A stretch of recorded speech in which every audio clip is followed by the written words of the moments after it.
Roosevelt won renomination for an extraordinary fourth term in 1944, but to do so, he had to appease conservative Democrats who disliked the liberal vice president, Henry Wallace. Wallace vigorously supported civil rights for minorities, expanded influence for labor unions, and continued cooperation with the Soviet Union. These positions especially troubled conservatives because by 1944, Roosevelt was visibly weakening by the lingering effects of polio and high blood pressure, and likely might not survive another full term in office. Roosevelt agreed to replace Wallace, whom he named as Secretary of Commerce, with Missouri Senator Harry S. Truman. A political moderate, Truman had gained a measure of fame by investigating profiteering by military contractors. Republicans nominated a moderate of their own for the presidency, New York Governor Thomas E. Dewey. He attacked the Democrats as, quote, soft on communism and beholden to labor unions, but endorsed many New Deal programs, as well as Roosevelt's plans for the post-war world. In November 1944, with the war news from Europe and the Pacific mostly positive, Roosevelt won re-election, but by a much reduced margin. He received 25.6 million votes to Dewey's 22 million, and 432 electoral votes to Dewey's 94. Democrats picked up 20 House seats and retained their 56 to 38 majority in the Senate. Churchill, so determined to ingratiate himself with his new ally, reluctantly signed what became known as the Atlantic Charter, a document that promised liberation for nations struggling under the yoke of Western colonialism. It was a direct attack on the British Empire. The British almost gagged. I mean, they just thought it was all a bunch of nonsense and hoopla and silliness, and they needed tanks, they needed planes, they needed soldiers, and there's Roosevelt talking about freedoms and democracy and all these abstractions. The Prime Minister reluctantly went along, rationalizing that without American help, there would be no empire to defend. Even Roosevelt and Churchill, the closest of allies, bitterly disagreed over the future of colonialism. The president argued that native peoples in British, French, Dutch, and Belgian colonies that straddled Asia, the Middle East, and Africa would all demand freedom in coming decades. The Europeans would be wise to place their colonies on the path toward independence, as the U.S. had done with the Philippines. This action would assure future cooperation with former colonies and, Roosevelt predicted, undermined the appeal of revolutionary nationalism. Churchill fumed at the president's advice and balked at surrendering control of colonies as small as Hong Kong or as large as India. Although his allies had shunned his advice, Roosevelt's predictions that these empires would lose their colonies, often through violence, proved prescient. Roosevelt recognized the likely difficulties of post-war cooperation, but he considered it vital to maintain good relations with his wartime allies. He also worked to build bipartisan support for internationalism. In the midst of war, for example, Roosevelt designated his 1940 rival, Wendell Willkie, as his personal emissary on a global mission. Willkie, who recounted his travels in the best-selling 1943 book, One World, described how good relations with Britain, the Soviet Union, China, and the Middle East were vital to American security. Viewing the future in worldwide terms, he joined Roosevelt in appealing to Americans to promote the end of colonialism, to remove global trade barriers, and join in an international peacekeeping organization. At several wartime summit conferences, starting with his meeting with Churchill in 1941 and continuing with gatherings at Casablanca, Cairo, Tehran, Quebec, and Yalta, Roosevelt stressed wartime cooperation as a prelude to post-war unity. He also outlined plans for what became the United Nations organization. Open to all nations, the UN would be dominated by what Roosevelt sometimes called the four policemen or sheriffs: the US, the Soviet Union, Great Britain, and China, who would comprise the permanent membership of the UN Security Council. At San Francisco, 200 men and women of 50 nations labored to build an organization that will outlaw war for all time. President Truman attends the last session of this conference, which the whole world has anxiously watched.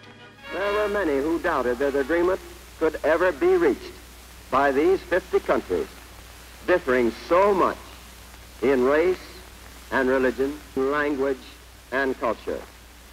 But these differences were all forgotten in one unshakable unity of determination to find a way to end war.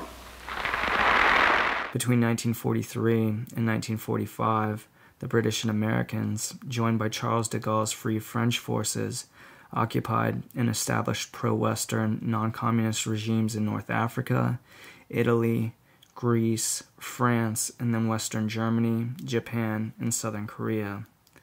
The U.S. forces in the Pacific took possessions of hundreds of islands formerly occupied by Japan and later declared them strategic trusteeships. In the Middle East, Roosevelt forged a close relationship with the ruler of Saudi Arabia, King Ibn Saud, an alliance that lasted into the 21st century. In return for promises of American aid and protections, the king agreed to keep Saudi oil flowing westward. All of the Allies looked after their own interests, even as they pursued the common goal of defeating the Axis. The British, French, and Dutch reclaimed their African, Middle Eastern, and Asian colonies as German and Japanese forces retreated. As Soviet forces pushed the Wehrmacht toward Berlin in 1944 and 45, Stalin brutally imposed pro-Soviet regimes in most of Eastern Europe. Roosevelt continued to hope that at war's end, America's predominant economic and military power would persuade or pressure the Allies into cooperating. As long as Germany fought on and Japan remained in the war, Roosevelt refused to risk a break with Stalin over the fate of Eastern Europe. In February 1945, Roosevelt, Churchill, and Stalin met together at Yalta, a Soviet city on the Black Sea, to plan the final stage of the war and its aftermath. Stalin agreed to join the UN and to fight Japan soon after Germany's defeat. In return, the Soviets were promised reparations from Germany, special economic privileges in northeast China known as Manchuria, and a good deal of political control over Poland, Bulgaria, and Romania.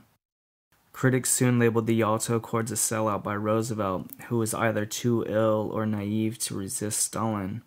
Roosevelt's health was failing and perhaps trusted Stalin more than he should have, but ultimately Roosevelt's position counted for little.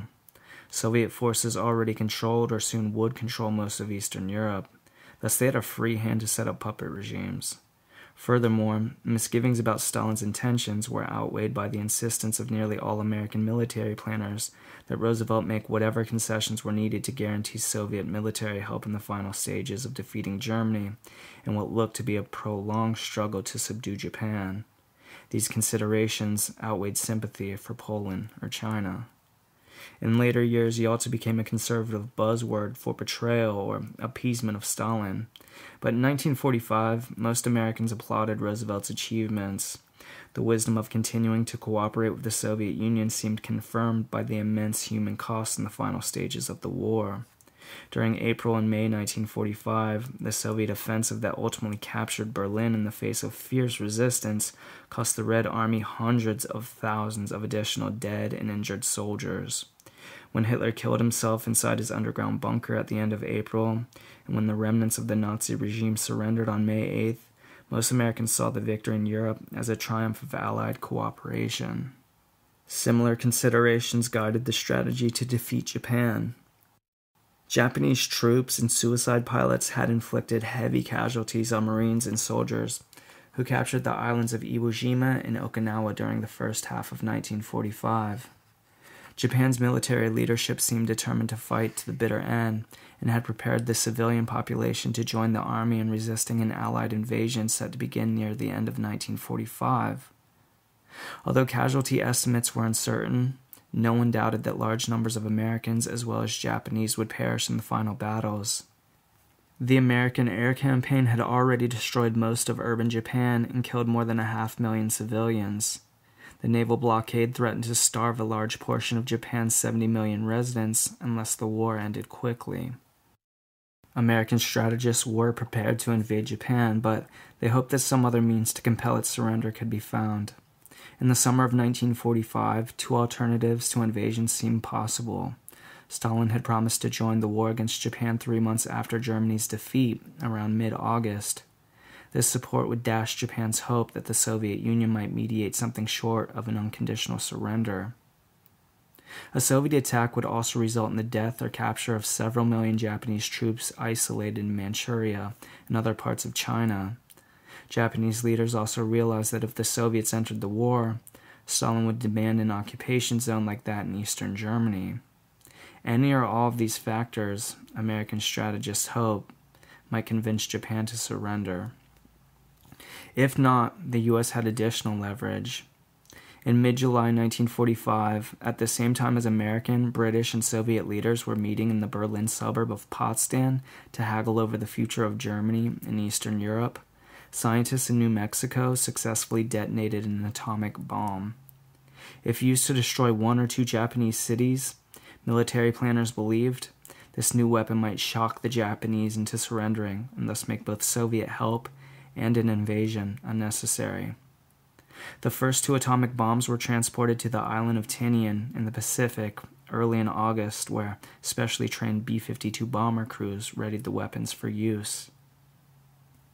The bombs struck Japan on August 6th and 9th, and the Soviet Union declared war on Japan August 8th. A week later, Japan surrendered.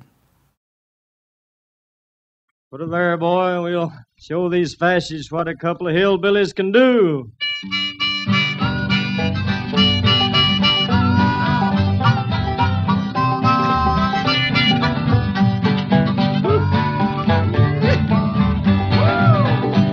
Well, I'm going to tell you, fascists, you may be surprised. People in this world are getting organized. You're bound to lose. You fascists bound to lose. All you fascists bound to lose. I said, All you fascists bound to lose. yes, sir. All you fascists bound to lose. You're bound to lose. You fascists bound to lose. There's people of every nation marching side by side, marching across the fields where a million fascists died. You're bound to lose.